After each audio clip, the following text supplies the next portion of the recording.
Good afternoon everyone. Welcome to the today's episode of Daily News Analysis of NEXT IAS. Today is the 6th August 2025. So let's start with the important topics of the day which we are going to discuss. The first is NITI Aayog review of MGNREGA scheme, important from GS2, welfare schemes for the vulnerable sections and its functioning. Second topic is related to the critical analysis of the President Trump statement by prominent economist Akhilesh Mishra, economy isn't dead, important from GS3 perspective. The third is with respect to the flash floods, important from GS3 disaster management perspective. The fourth is with respect to China price war, important from GS3, issues related to the Indian economy, its growth, development and planning, mobilization resources. And the last one is with respect to the broken template of geopolitics, important from GS2 international relations perspective. So let's start with the today's episode. First, NITI Aayog to hold evaluation study of MGNREGA scheme. The backdrop: NITI Aayog is currently evaluating Mahatma Gandhi National Rural Employment Guarantee Scheme, that is MGNREGA. Government has informed in Lok Sabha. So what is the relevance? Relevance of this particular topic stems from the welfare schemes for the vulnerable sections of the population by center and the state and the performance of these schemes. So let's get into the details of the news. Basically, Minister of Rural Development has informed Lok Sabha that Development Monitoring and Evaluation Office of NITI Aayog is currently evaluating Mahatma Gandhi National Rural Employment Guarantee Scheme, that is MGNREGA. So this particular office, Development Monitoring and Evaluation Office, comes under the NITI Aayog, which is the premier think tank of the Government of India, and it has replaced a Planning Commission. So what is the purpose or what is the objective of this particular evaluation? Obtaining the approval from Expenditure Finance Committee for the MGNREGA scheme continuation and adequate budget allocation. So it has basically dual purpose. What is the first purpose? Obtaining the approval from the Expenditure Finance Committee of the Ministry of Finance for the continuation of this particular scheme and ensuring the adequate budget allocation for the MGNREGA scheme. So Ministry of Rural Development basically has circulated a proposal seeking an outlay of 5.23 lakh crore rupees for MGNREGA scheme till financial year 2029-30, that is which coincides with the 16th Finance Commission cycle. So basically Ministry of Finance mandates third party evaluation of all the central sector schemes and centrally sponsored schemes for the continuation beyond March to 31st 2026. So this basic evaluation comes from the mandate given by the Ministry of Finance, which make it mandatory for the third party evaluation of all the central sector schemes and centrally sponsored scheme. So here I must mention that central sector schemes are those which are having 100% central government funding, whereas in case of centrally sponsored schemes, expenditure is divided between central and state on pre-decided basis. So what is the Expenditure Finance Committee? Basically this Expenditure Finance Committee is the body under Ministry of Finance, and what is its objective or what is the responsibility? Appraisal of financial viability of government schemes periodically. So approval of the Expenditure Finance Committee is a procedural requirement for the MGNREGA continuation, even though this particular MGNREGA scheme is legally backed under the MGNREGA Act 2004. So this evaluation and Expenditure Finance Committee approval process is a part of central government's larger strategy to assess and rationalize the welfare schemes ahead of the next Finance Commission period. So this particular evaluation and EFC approval is a part of larger strategy to assess and rationalize to streamline the expenditure of the welfare schemes. So when it comes to MGNREGA scheme, earlier there had been evaluations by NITI Aayog in 2019-2020, and what was the purpose? To ensuring or to evaluating the effectiveness, efficiency, impact and sustainability of the MGNREGA scheme, and also to assess the contribution of the MGNREGA scheme towards the national rural economy development. So this is regarding the procedural things with respect to the evaluation of the MGNREGA scheme. So what is the significance of the periodic evaluation of the government schemes? Important from the mains GS2 governance perspective. First of all, it improves the design and implementation. Basically, the evaluation process identify what are the bottlenecks in the implementation, enabling the mid-course correction for the better efficiency of the scheme. So, if there are any bottlenecks which comes or which crops up during the implementation phase after the launch of the scheme, these can be corrected by the periodic evaluation, as ensures the accountability and transparency of the scheme. This is one of the most important or fundamental prerequisite for effective implementation of any scheme, so that independent assessment build the public trust in the government spending. Whatever the spending that has been sanctioned by the government, if it is in accordance with the accountability and transparency principle, obviously it will build a huge public trust in the government functioning. Also, it enables the evidence based decision, so that data driven insights can guide whatever the policy reforms that are needed on a macro scale. So, and also the resource allocation can be adjusted as per the necessity of the scheme. Again, optimization of the resource use. Whatever the inefficiencies that have been cropped up in any implementation of the scheme, so optimization of the resources use can be ensured by periodic evaluation of the government scheme. Promotes learning and improvement. Lessons from the evaluation help to replicate the success and avoid the past mistakes of the scheme. Also, tracking and achieving the outcomes, which is the ultimate goal or ultimate objective, tracking and achieving the outcomes. Evaluation assess the impact, guiding adjustment to meet the intended objectives of any schemes. So, this is the significance of periodic evaluation of any government scheme. Now, let us go into certain basics. What is MGNREGA? This is particular Mahatma Gandhi National Rural Employment Guarantee Act or Guarantee Scheme 2005 is a legislation which provides legal guarantee to every household of India up to 100 days of unskilled manual work per financial year to the adult members of rural households who are willing to work. So, please get into the details.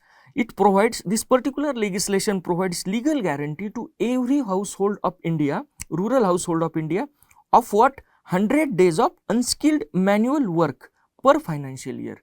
So, each year every family will get 100 years of unskilled manual work to the adult members. So, what was the purpose of launching of this scheme? Enhancing the livelihood security in rural areas, at the same time improving the rural infrastructure of India.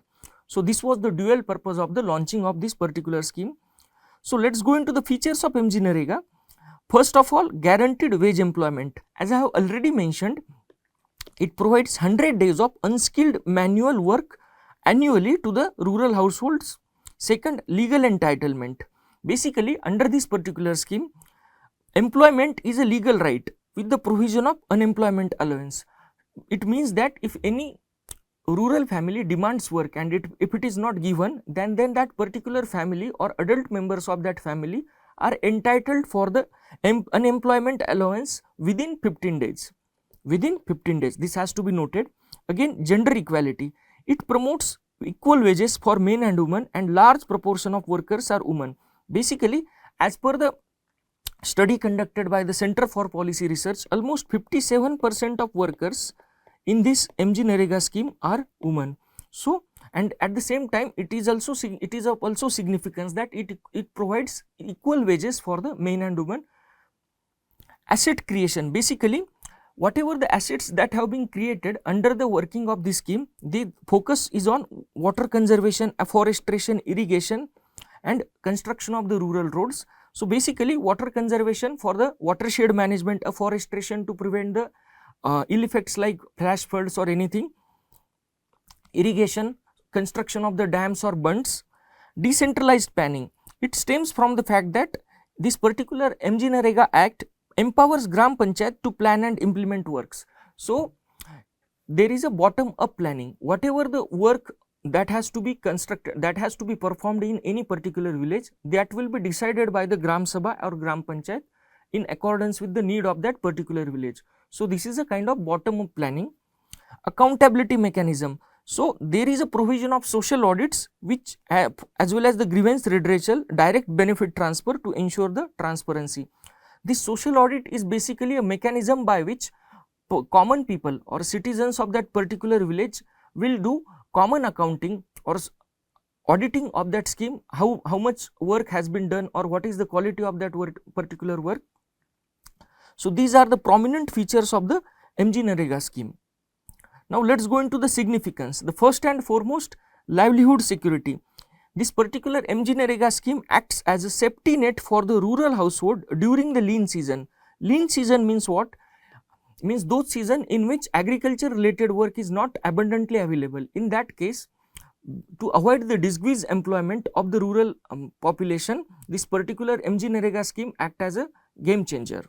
Then empowerment of the woman. Basically, as I have already mentioned, the study conducted by the Center for Policy Research suggests that almost 55 to 57% of the workers under this scheme are women. So it ensures the high participation of women, at the same time giving them requisite financial independence.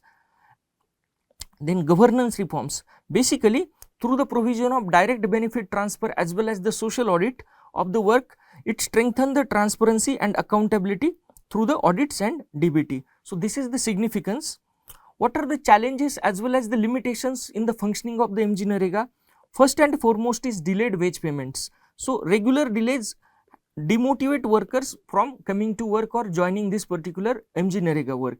It has been observed that there are delay of almost 1 month to 40 days in some states. Insufficient funding.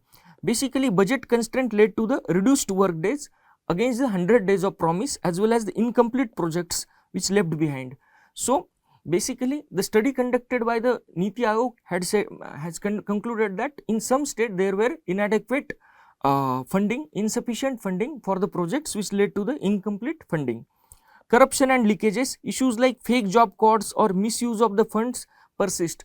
1 month back there was a corruption scam exposed in Gujarat, Saurashtra region, or in case of Maharashtra, Beed district, there was more than 150 crore scam on MGNREGA few years ago.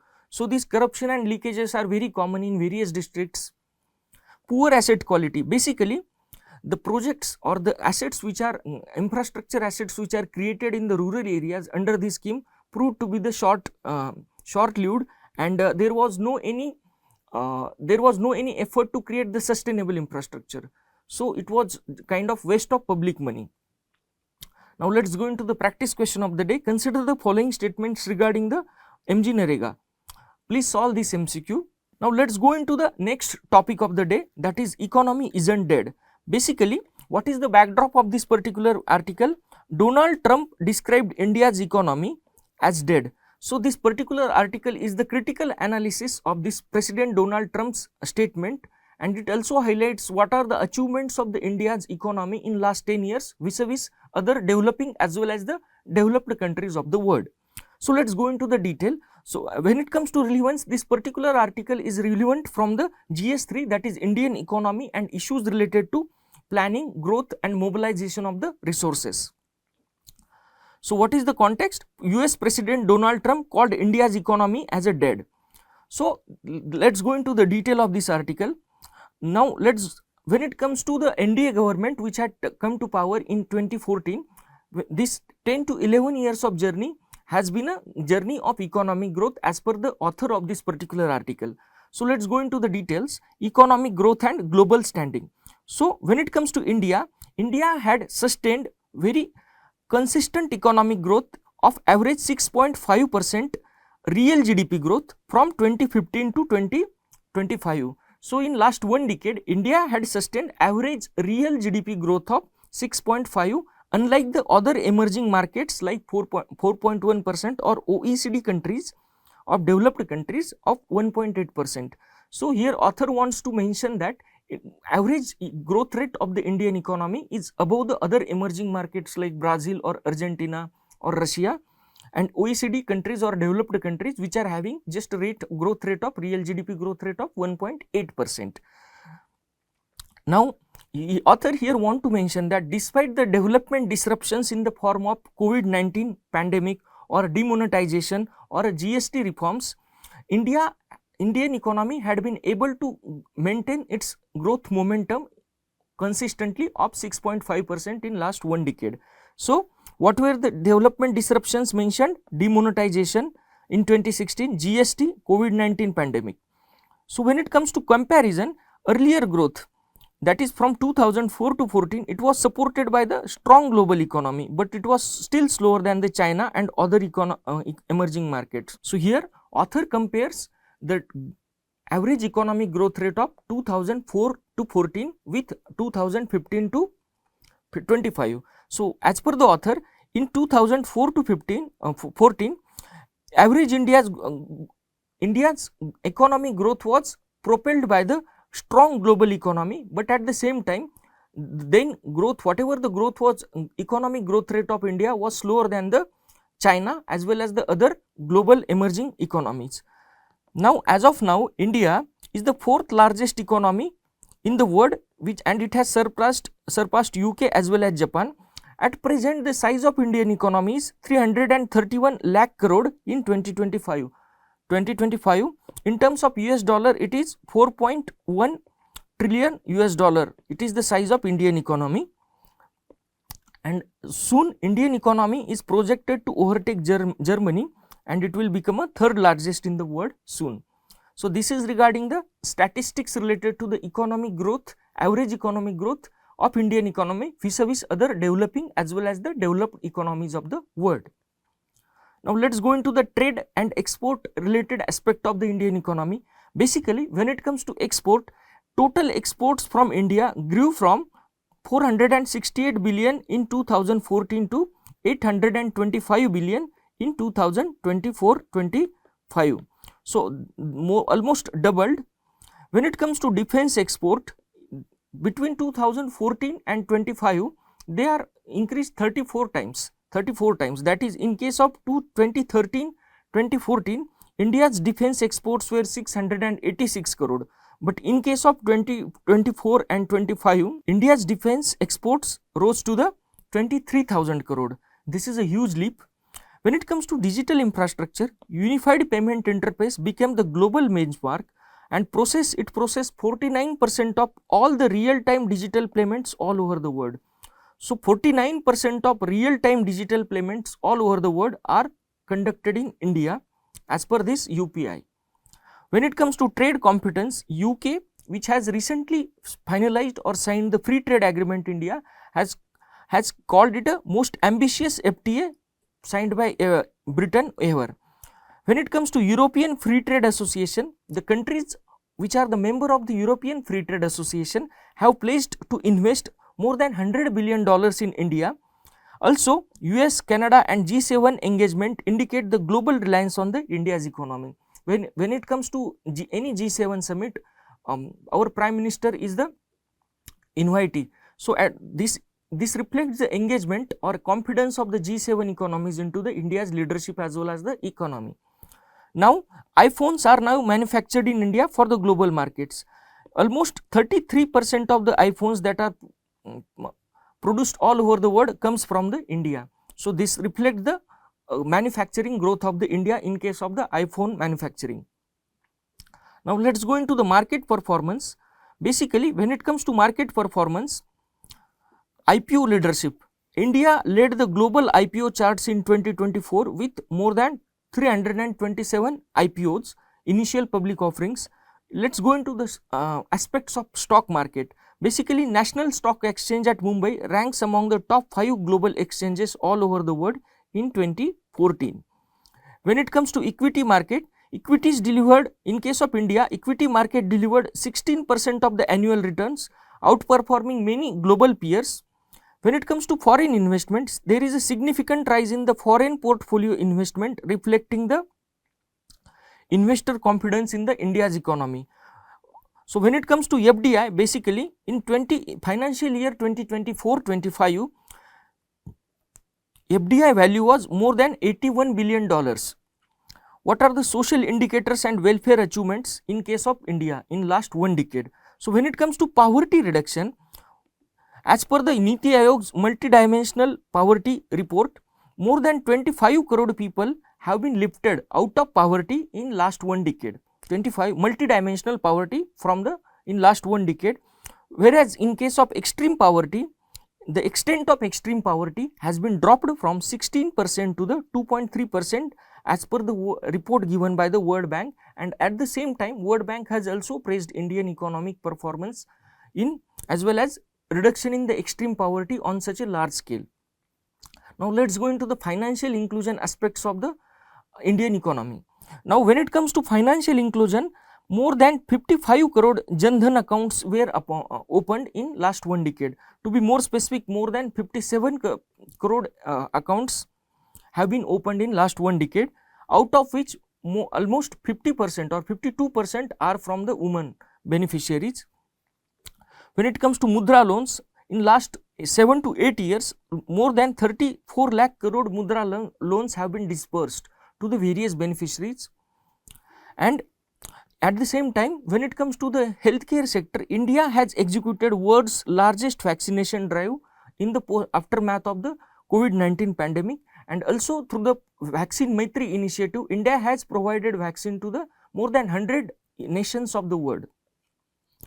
So let's go into the macroeconomic aspects of the economy. When it comes to inflation, average inflation in last 10 years proved to be the 4.5% against 8.2% in UPA era.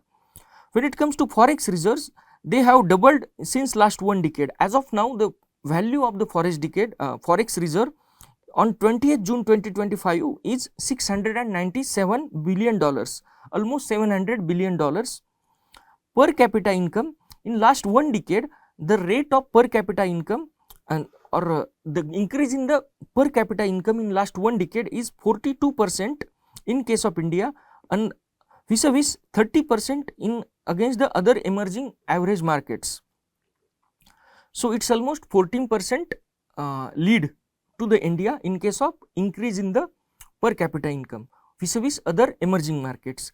Now let's go into the comparative global performance of the Indian economy. Basically, India has outperformed other BRICS peers. India led BRICS GDP growth in 2015 to 2025 and even outpaced China recently. Faster per capita growth. Basically, there is a steeper rise in per capita growth in India vis-a-vis other emerging market economies. And when it comes to nominal GDP expansion between 2015 to 2025, India's nominal GDP expanded by 105% against UK 28%, Germany 44%, US 66%. So this is the nominal GDP expansion of India. Now let's go into the economic and institutional strength. Basically, the last few years of the UPA 2 era were called as the policy paralysis years, and author here want to suggest that from the era of the policy paralysis, India has shifted into the policy led development or policy propulsion era. Now clean and inclusive growth. Basically, economic growth today is described as more ethical, inclusive and execution focused due to the various social inclusion initiatives, social justice initiatives. Institutional capacity. India has shown capability for policy delivery and program execution on a large scale. India's vaccination initiative, or whereas India's financial inclusion initiative in terms of the Jan Dhan Yojana can be quoted as an example for this. Let's go into the practice question of the day. Consider the following statement regarding the recent assessment of the Indian economy. Please solve this MCQ. Let's go into the next topic of the day, that is the flash floods in the Uttarkashi. So what is the backdrop? Flash floods and mudslides hit the Dharali village in Uttarkashi, causing at least 4 deaths and missing 60 persons. So what is the relevance important from GS3 disaster management perspective about the news? So let's go into the detail of the news. Basically, flash floods as well as the mudslides Dharali village in the Uttarakhand on August 5, and in this unfortunate incident at least 4 people died as well as several buildings, shops and hotels were destroyed. So there was a loss of lives as well as the economic destruction. So what was the causes? Let's go into the causes of this particular flash floods. Was this particular flash flood was caused by the cloud burst? As per the Indian Meteorological Department data, no. Why? Because technically it was not a cloud burst as per the IMD report. Why? Because the cloud burst, when it comes to cloud burst, it is defined as the 100 millimeter or more rainfall in just 1 hour over 10 kilometer into 10 kilometer area. Please remember this definition properly. 100 millimeter or more rainfall in 1 hour over 10 kilometer into 10 kilometer area. So this particular definition of the cloud burst given by the IMD. IMD data showed only 2.7 millimeter rainfall happened in last 24 hours in Uttarkashi. So it was minimal against the required 100 millimeter rainfall criteria. But if rainfall was so less, what was the cause of the flash floods or mudslides in this Uttarkashi village? The reason being, their heavy rainfall occurred continuously previous 3 days across the region. So in Uttarkashi region, there was a heavy rainfall continuously in last 3 days. Now let us go into certain basics. What is flash flood, or what is the definition of the flash floods? Basically, flash floods are the rapid surges in the water levels that occur during or shortly after the heavy rainfall. So this is the definition of flash flood. Basically, rapid surges in the water levels in particular area that occur during or shortly after the heavy rainfall in particular area. So what are the characteristic features of the flash floods? They are short-lived. They occur for very small or short period. They are highly localized events, just one village or two, unlike the floods in the Ganga or Yamuna in North Indian plains, and they have sharp peak flow. Means the increase in the quantity of water is very sharp and within very short time. So they develop within 6 hours of the intense rains. So these are the other criteria or characteristic features of the flash floods in case of India. So let us go into the details of these reasons or what make the Uttarkashi susceptible to the flash floods. Let us go into some certain region specific causes. So topographical features of the Uttarkashi. Basically, Uttarkashi is located on the mountainous terrains with steep slopes, narrow valleys and deep gorges. So typical Himalaya characteristics: mountainous terrain, steep slopes, narrow valleys and deep gorges. The land slopes southwest with some valleys dropping almost 800 meters sharply. So there is very steep slope, almost 800 meter sharp slopes are there. Such a landscape makes it prone to the landslides as well as the rapid water flow. Elevation ranges from, when it comes to Uttarkashi, average elevation from the mean sea level is 800 meter to 6,900 meters above the sea level, and this particular Uttarkashi district hosts upper reaches of the Ganga and Yamuna, including the glacial sources of the Ganga and Yamuna. So the area, this particular Uttarkashi area includes perennial rivers or high ridges or glaciers or snow covered regions. So these are the physical features prevalent in the Uttarkashi region, and the terrain of the Uttarkashi is highly undulating with many steep and unstable landform. All these factors make Uttarkashi very prone to or susceptible to the disasters like flash floods or landslides. So what is the rainfall pattern that has been observed in the Uttarkashi by the IMD, Indian Meteorological Department? Heavy rain was occurred over 3 days, and it resulted into loosening of the soil as well as the debris, leading to the mudslide as well as the debris flow. So this is the basic cause or root cause. Heavy rain that had occurred almost 3 days resulted into the loosening of the soil as well as the debris, leading into the mudslides and debris flow. This carried the large quantities of the material into the rivers, causing the flash floods downstream. So when these mudslides or debris flows occurred, they had carried large amount of material into the rivers, which resulted into the flash floods downstream. And these Uttarkashi basically located on the southern slope of the Himalayas, allowing monsoon currents to enter deeply into the plain areas. This particular Uttarkashi districts receives more than almost 1300 millimeter of average annual rainfall, which is huge. And in case of Uttarkashi, July is considered as the wettest month with an average 312 millimeter rainfall, and it is prone to the frequent thunderstorms, especially in the hilly areas. So this is the monsoon characteristics of the characteristics of the monsoon or rainfall in the Uttarkashi districts. Also, let us go into the geological aspect that led to this disaster. Basically, this particular region, Uttarkashi or Himalayan region, is built on the centuries old mudslides or loose moraine that have accumulated over the period of time. And since these are very delicate structures, centuries old mudslides or loose moraines, even the mild triggers like rainfall or tremors can cause slippage of the soil. Now, let us go into the environmental factors or climatic factors. Climate change is increasing rainfall intensity and deglaciation activity in the deglaciation process in the Himalayan region or Uttarkashi region, which puts additional pressures on the glaciers and snowpacks, making slopes more vulnerable. So, basically climate change is accelerating the process of glaciers melting and snowpacks melting, resulting into the acceleration of the mudslides or flash floods. Limited vegetation cover on the southern Himalayan slopes increases the erosion risk, resulting into the debris flow. Now, let us go into some climate change related aspect of the flash floods in India. So, what is the correlation between the or pattern of the climate change and its correlation with the flash floods in India? Let us go into its detail. Basically, climate change results into the global warming, which results into the warmer atmosphere, and 1% rise in temperature allows atmosphere to hold almost 7% of more moisture, which results into the more heavier rainfall.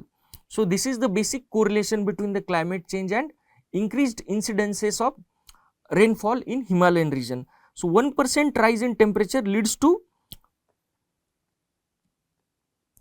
1% rise in temperature leads to increase in the ability of the atmosphere to hold 7% more moisture, and this more moisture means more rainfall or heavier rainfall. So, as per the IMD statistics, rising extreme rainfall events between 1980 to 2020, when it comes to pre-monsoon extreme rainfall events, they are almost doubled. In case of monsoon, they are increased by 56%, post-monsoon increased by 40%, and in winter they are increased by 12%. So, monsoon dominance over 75% of the flash floods in the Himalayan region or in case of India occurred during the monsoon season. Now, let us go into the regional impact. Basically, there has been a sharp increase in the flash floods since 1995, especially in the deltas of Brahmaputra, Ganga and Krishna river basins. So, this is the data or correlation between the climate change and flash floods in India. Now, let us go into the impact of the flash floods. Basically, first and foremost, loss of property. It creates damage to the homes or infrastructure or farmlands. To give statistics, as per the statement given by the State Disaster Management Authority of the Himachal Pradesh, since last 2 months, extreme rainfall events in Himachal Pradesh have caused loss of more than 2000 crores in last 2 months. So, there is a huge property loss. Economic disruption, loss of assets, loss of livelihoods leads to the economic disruption. Again, environmental degradation. These flash floods cause soil erosion, sediment buildup and water contamination, resulting into the various diseases, waterborne diseases like cholera or soil erosion events. Loss of life, sudden high speed floods can cause fatalities. Yesterday's example only, more than 5 lives lost and at least 60% missing because of the flash floods in the Uttarkashi. Now, what are the mitigation measures needed? Basically, the first and foremost, early warning system. Use of advanced forecasting tools to alert the vulnerable communities which are at the receiving end of the flash floods like events. Infrastructure planning, robust drainage and flood resistant designs. Basically, whatever the new constructions that are going to be created in the Himalayan region, we need to design flood resistant homes, or a robust drainage system needs to be constructed in the Himalayan region, so that impact of the flash floods will be reduced significantly. Afforestation, obviously the planting of trees will reduce the surface runoff and increase the absorption of the water, flood water, resulting into the decrease in the intensity of the flash floods. Community awareness, educating the people or citizens of those areas or the tourist visiting the Himalayan region about the flash flood risk and safety protocols that are needed to be adopted during the visit. Land use regulation, restriction of the construction in the flood prone areas is the most important prerequisite, because generally it happens that those constructions which are there in the flood prone areas, they are generally destroyed in such unfortunate incidents. Now let us go into the steps taken by the government of India to measure the or to tackle the flash floods menace in India. So the first and foremost, Indian Meteorological Department has deployed various Doppler radars as well as the specialized forecasting system to predict and issue warnings to the flash floods in advance to the in those areas which are susceptible to the flash floods. So use of Doppler radars. Then next is National Disaster Management Authority. So what is the role of National Disaster Management Authority? It offers the strategic guidance to the state, district as well as the local disaster management authorities. And in what regard? It recommendation restrict habitation in low lying areas like rivers or drains or nallas to reduce the flood related risk. So it is having an advisory role. National Disaster Management Authority, it advises the state government or district administration or local disaster administration regarding the restriction of the habitation in the low lying areas which are at the receiving end. Now what is the role of Central Water Commission and National Remote Sensing Agency? They collaborate or coordinate with the state government and state disaster management authority to monitor the vulnerable areas in monsoon season. At the same time, satellite imagery is used to track the landslides and river blockages in upper Himalayan regions, helping to identify what are the potential flash flood threats or vulnerable areas. So these are generally the administrative and technological measures which are being taken by the government of India to tackle the flash floods. Now let us go into the practice question of the day. Which of the following correctly defines the flash flood? Please solve this MCQ. Now let us go into the next topic of the day, that is the China price war. So what is the backdrop of this particular news? The exporters from India are facing the challenge in maintaining the access to the largest export destination market, that is the United States of America, in the context of threatening of more tariff by United States President Donald Trump on the Indian goods.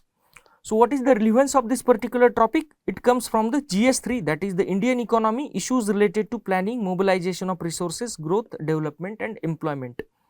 So let us go into the detail of the news. Basically, there has been a sudden escalation of the trade related tensions between India and the US after the United States President Donald Trump threatened to impose the tariffs that are substantially higher than the 25% which have been already announced.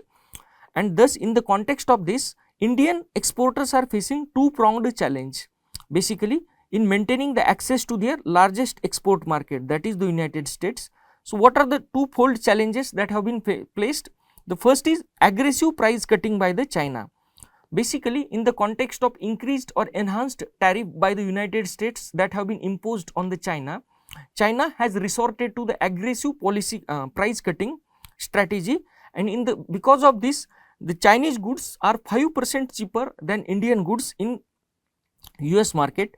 At the same time, there has been uncertainty over the new penalty tariff that has been threatened by the United States President beyond the existing 25% because of and what was the rationale given by the President Donald Trump? That India is buying Russian oil imports which is leading to the financing of the Russia's war in Ukraine.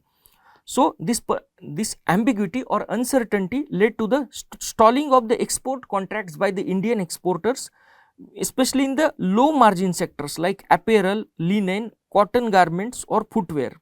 So these are the four areas that is which are low margin areas or low margin profit areas: apparel, linen, cotton garments and footwear, where cost sharing between the exporters and importers is no longer feasible due to the undefined tariffs. So all the export contracts have been stalled. Now the situation is worsened by the timing. This is the peak season when the bulk summer orders are usually finalized. Now, what is the exporters' response from India, and why there is a need for government intervention as per the author? Basically, Indian exporters are struggling to absorb the enhanced duties, particularly those exporters with narrow profit margins, and they are seeking temporary government support until the bilateral trade agreement has been finalized between India and USA, possibly by September or October. So, basically, as I have already mentioned, that in case of sectors like apparel, linen, cotton garments and footwears, the profit margin that have been there to the exporters are relatively low, and because of the enhanced tariff, that is 25% tariff, the profit margins which are already narrow have been further reduced.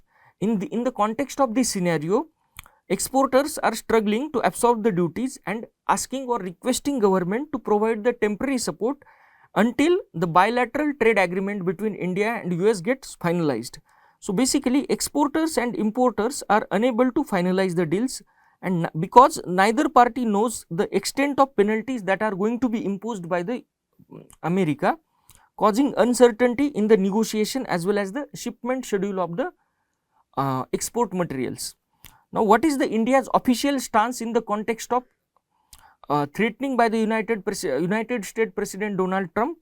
In response to the Trump's tariff threats, India has called the move is purely unjustified and unreasonable, and also India vowed to take all the necessary measures to protect its national interest and economic security of the country.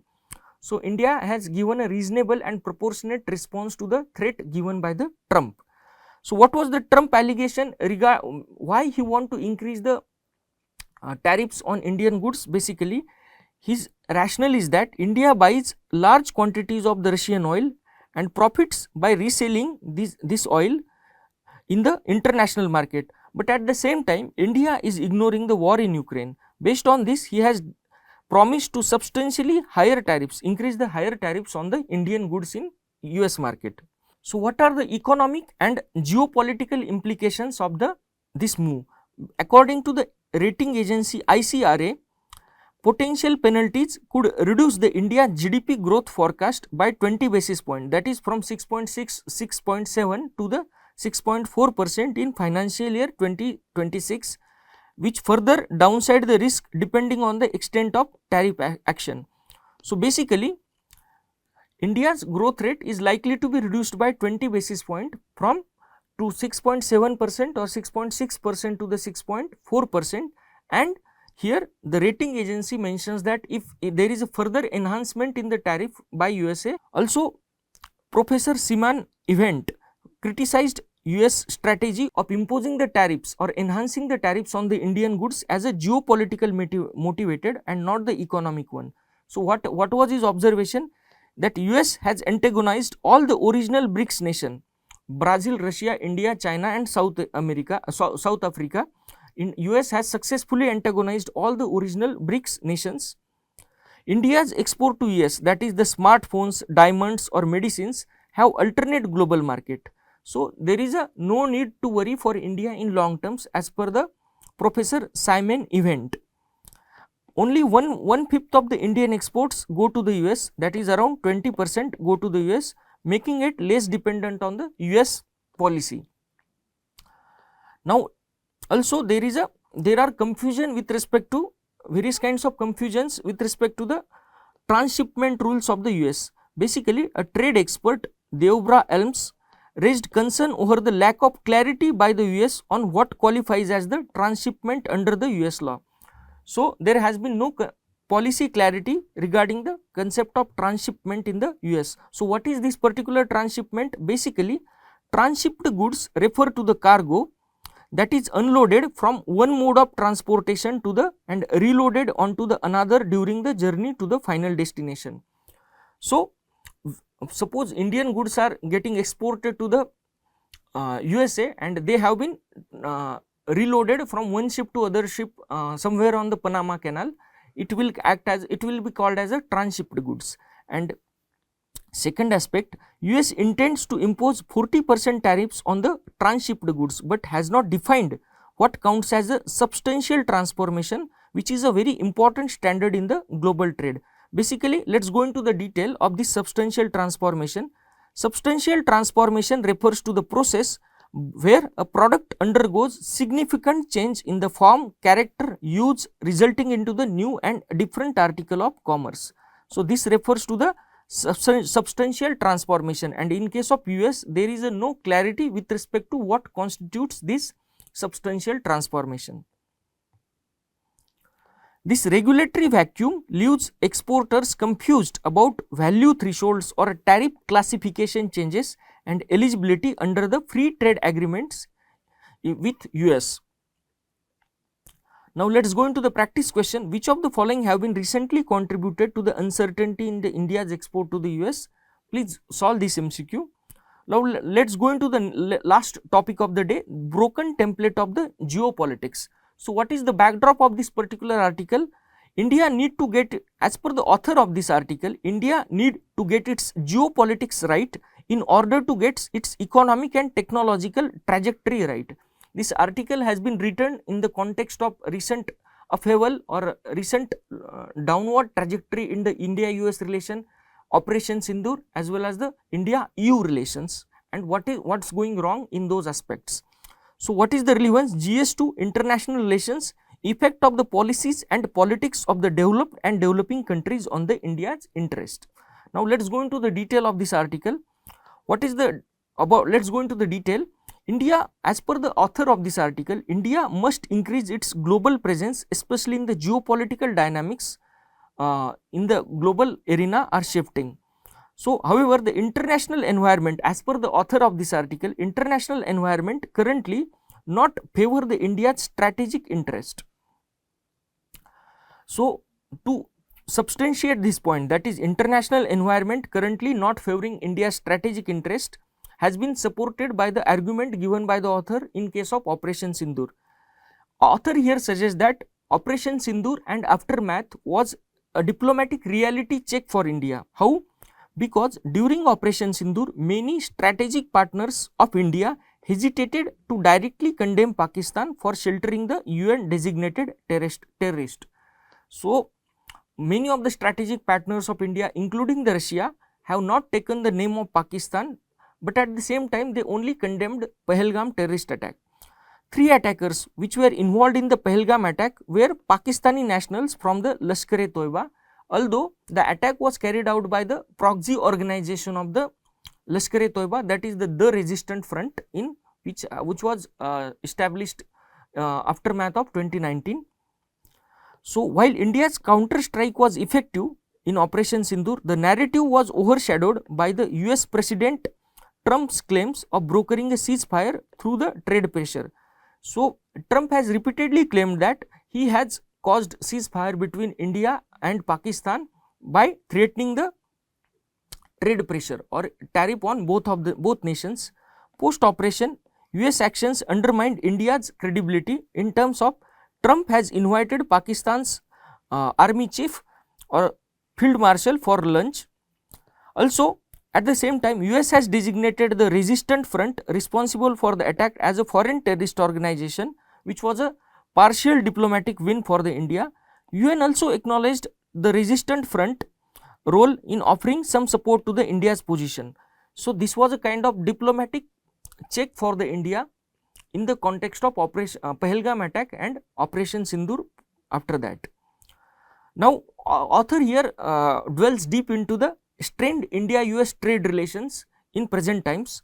So, basically author here says that despite the very significant or very ambitious cooperative ventures like NISAR satellite that has been launched jointly by NASA and ISRO, US has imposed 25% tariff on India.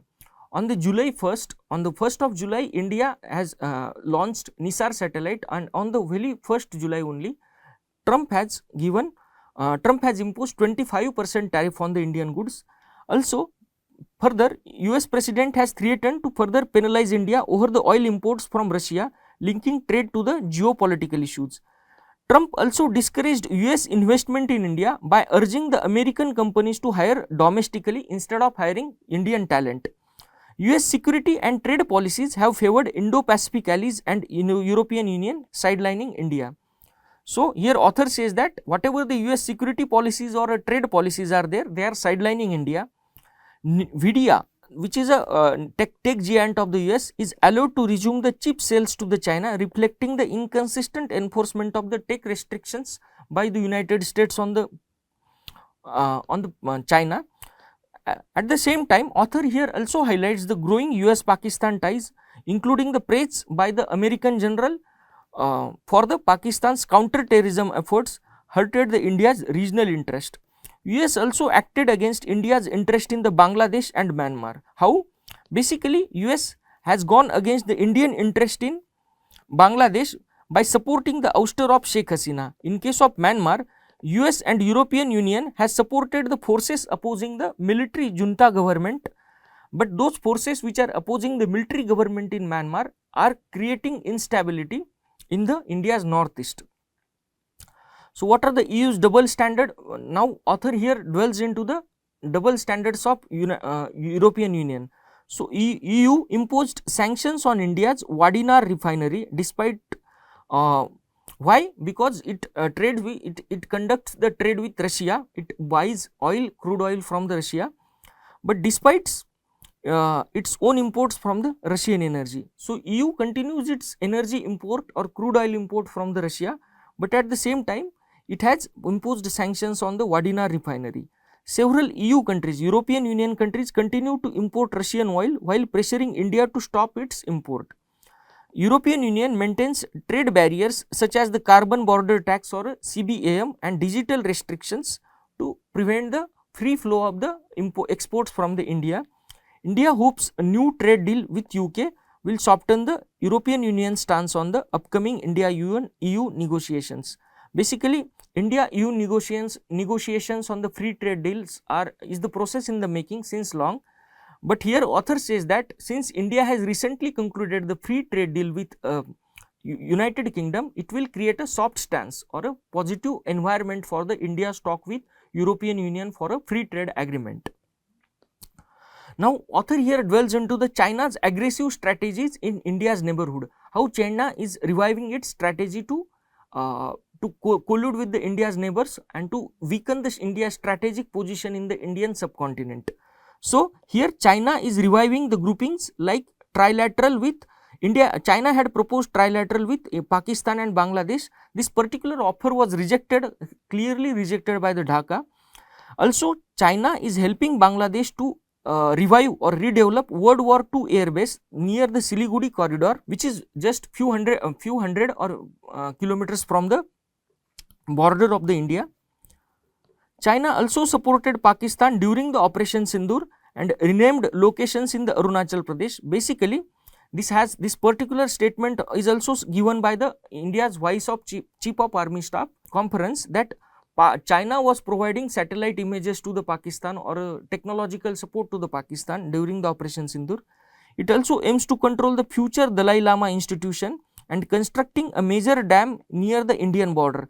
Basically, on Brahmaputra, China is constructing one of the largest dam of the world, but when it comes to the hydrological data, only 20% of the water of Brahmaputra comes from the Tibet region, 60% of the Brahmaputra water comes from the Arunachal Pradesh, and rest of the 20% comes from the India, Nepal, Bangladesh. China is also squeezing the India's supply chains in rare earth materials or fertilizers or pharmaceuticals. These are the critical areas of exports which are these are the critical materials which are exported by the China to the India. Now here author at last suggests India's diplomatic tightrope and regional hesitation is causing damage to the India's global standing or its geopolitical ambitions. So India is attempting to rebalance ties with China post Galwan conflict despite no major de-escalation. So here author suggests that India is trying to balance the ties with China post Galwan conflict, and there has been no any kind of escalation in recent past.